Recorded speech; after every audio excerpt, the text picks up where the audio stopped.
Dr. Leena Jain, consultant plastic and reconstructive microsurgeon at Lilavati Hospital. I've been attached here from the last 4 years and I've been in practice for the last 6-7 years now.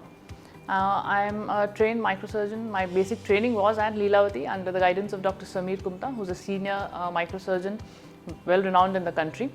I've also further got training at Seoul, Korea and Germany to improve my skills in microsurgery of small body parts.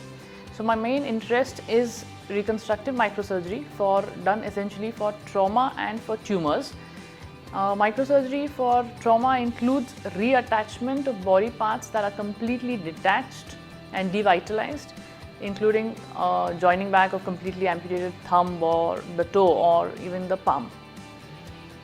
Microsurgery has another part called lymphatic surgery, which also I'm quite passionate about, and at Lilavati Hospital we have launched lymphatic surgery, and for patients with elephantiasis I hope it brings a great relief. Reconstructive surgery is done essentially to recreate or reform tissues which are either absent or dysfunctional by birth or have been destroyed or removed because of tumor, trauma or infection.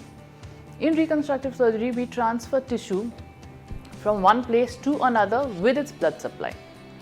At times, the blood supply has to be re-established in the area that we have transferred the tissue by joining blood vessels of the tissue transfers to the vessels available in the vicinity of the area to be reconstructed. Now, this procedure by which small blood vessels of 1 to 2 millimeter in size are joined is called microsurgery because it is done under magnification.